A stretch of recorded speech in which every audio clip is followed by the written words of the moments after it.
Good morning 10th class. Hindi की कक्षा में आपका स्वागत, अभिनंदन एवं आभार। बेटा जी, हमने अपनी पूर्व कक्षाओं में जो काव्य शास्त्र है उसमें कबीरदास जी के दोहों का अध्ययन किया, जो आपके पाठ्यक्रम में साखियों के रूप में, साखियों के नाम से शामिल की गई हैं।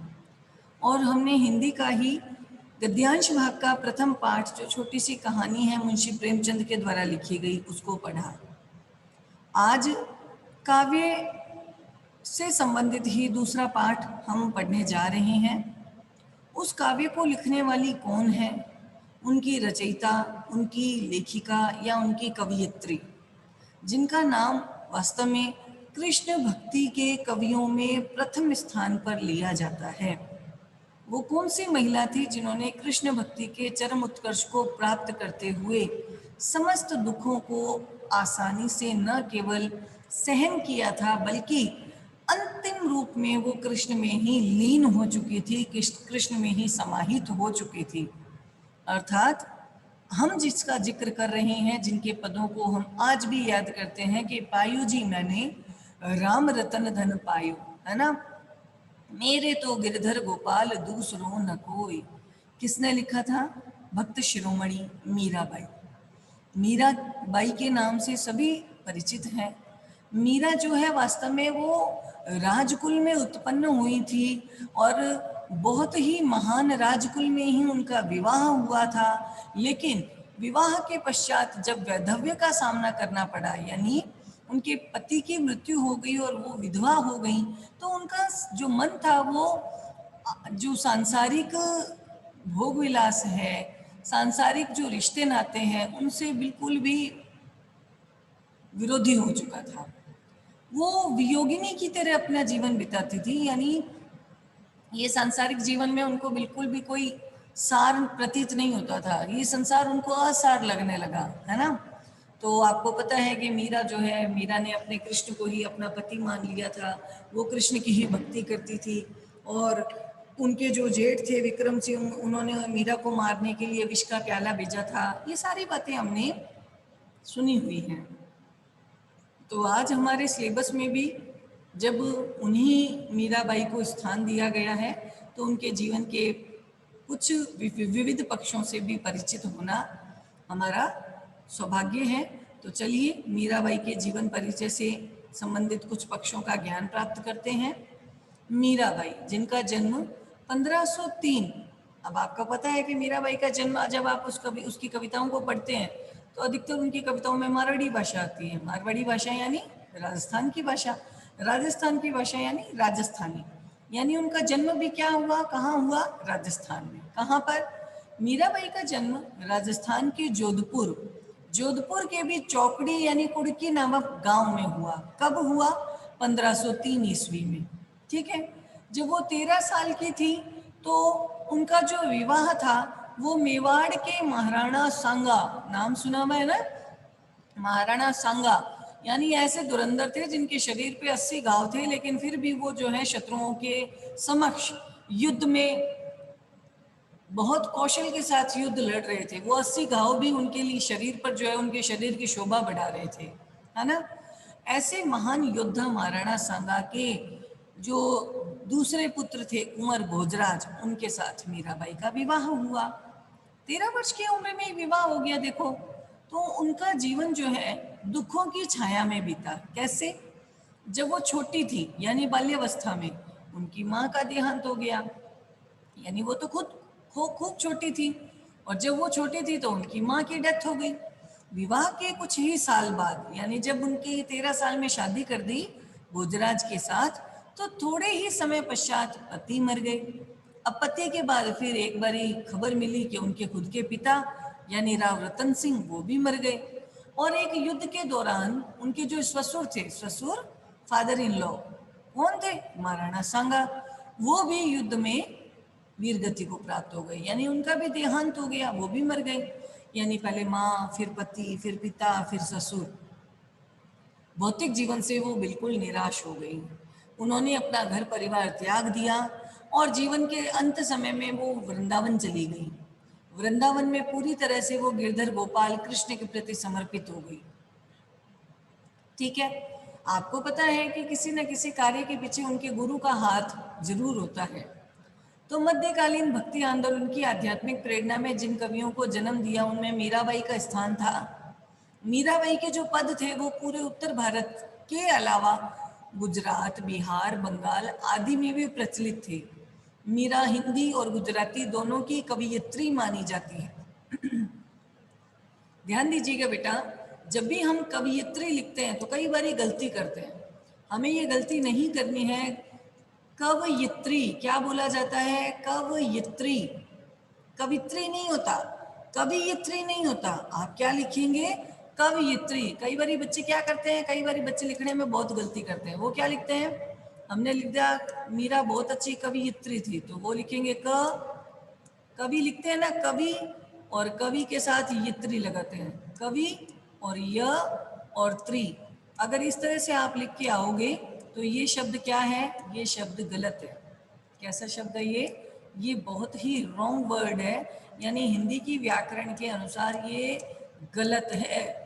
सही कौन सा है? सही है कवयित्री। सही कौन सा है? कवयित्री। तो ध्यान दीजिएगा बेटा कि जो भी हिंदी की रचयिता मानी जाती हैं, जिनमें महिलाओं का नाम आता है, उन्हें कवयित्री कहा जाता है। कवयित्री, कवियत्री नहीं, कवयित्री। ठीक है, कवयित्री। अब मीरा को आध्यात्मिकता की शिक्षा देने वाले कौन थे? उनके गुरु थे। गुरु का नाम क्या है? ध्यान दीजिएगा, संत रैदास। रैदास के विषय में आपने अपने 9th क्लास में पढ़ा है। मीरा के आध्यात्मिक गुरु कौन थे? संत रैदास। रैदास की शिष्या, शिष्या यानी स्टूडेंट यानी फॉलोअर कौन थी? मीरा। मीरा की कितनी जो रचनाएं हैं, वो 7-8 रचनाएं ही आज हमारे पास उपलब्ध है। मीरा ने जो भक्ति करी, यानी मीरा की भक्ति एक तो दैन्य भाव की थी, यानी दासी मीरा लाल गिरधर हरो मारी भीर। तो मीरा कहती है कि ईश्वर मैं तो आपकी दासी हूँ। दासी यानी दैन्य भाव। ठीक है। फिर वो कहती है कि मेरे तो गिरधर गोपाल दूसरो न कोई, जाके सिर मोर मुकुट मेरो पति सोई। यानी मीरा जो है श्री कृष्ण को अपना पति तक मान चुकी थी। इस आधार पर जो भक्ति की, उसको भक्ति को कहते हैं माधुर्य भाव की भक्ति। ठीक है। मीरा पर योगियों, संतों, वैष्णवों आदि भक्तों का भी बहुत प्रभाव पड़ा था। ये भी ध्यान रखना, मीरा के पदों की भाषा में राजस्थानी, ब्रिज भाषा और गुजराती का सम्मिश्रण पाया जाता है। क्यों पाया जाता है? क्योंकि मीरा पहले राजस्थान में थी, राजस्थान से फिर वो कहाँ गई? पहले राजस्थान में थी, फिर उनको लगा कि कुछ नहीं है इस राजघराने में, ये सारे के सारे खराब हैं, है ना। तो राजस्थान से फिर वो कहाँ गई? फिर वो गई गुजरात।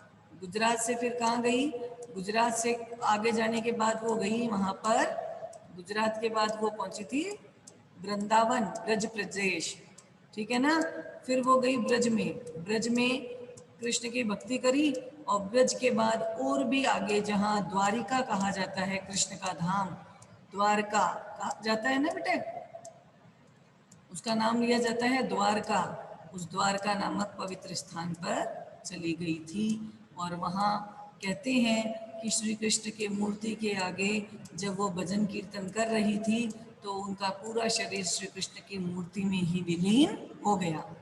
इस कारण देखो, राजस्थान के कारण इनकी भाषा राजस्थानी, ब्रज पहुंचने के कारण इनकी भाषा में ब्रज भाषा, और गुजरात से होते हुए गई थी इसलिए उनकी भाषा में गुजराती आदि भाषाओं का सम्मिश्रण मिलता है। इसके अलावा पंजाबी, खड़ी बोली और पूर्वी भाषा के प्रयोग भी दिखाई देते हैं। तो ये सारी चीज़ें हमें याद रखनी है। मीरा का जन्म हुआ राजस्थान, जोधपुर के गुड़की नामक गांव में 1503 में, और मीरा जो है उनका 13 वर्ष में विवाह करवा दिया। किसके साथ? चित्तौड़ के राणा सांगा के पुत्र भोजराज के साथ।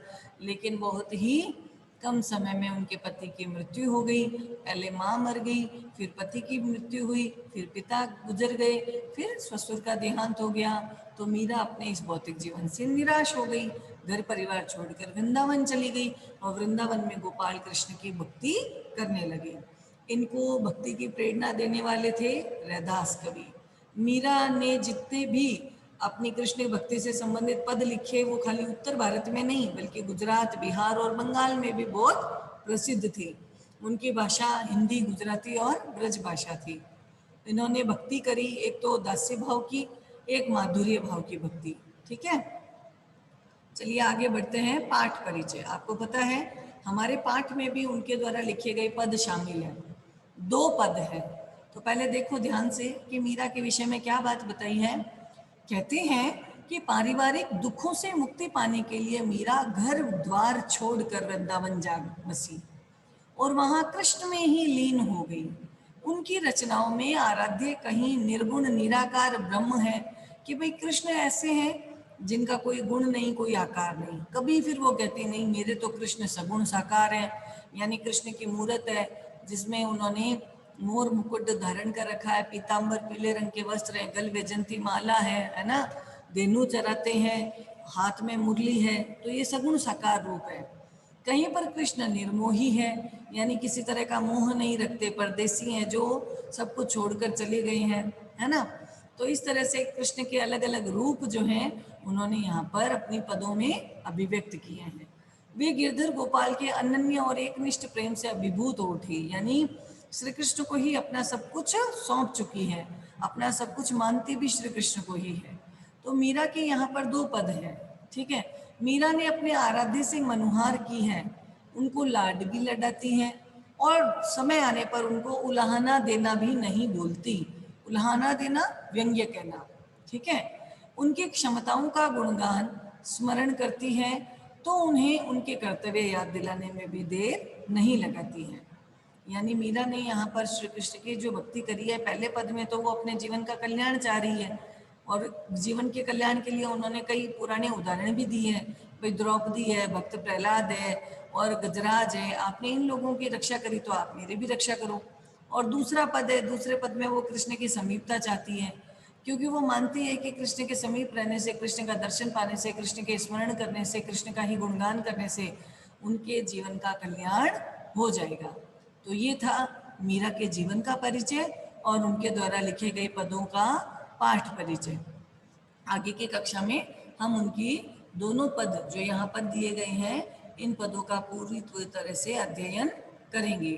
तो आज की कक्षा में इतना पर्याप्त है बेटा, मिलते हैं हम अपनी अगली कक्षा में। धन्यवाद।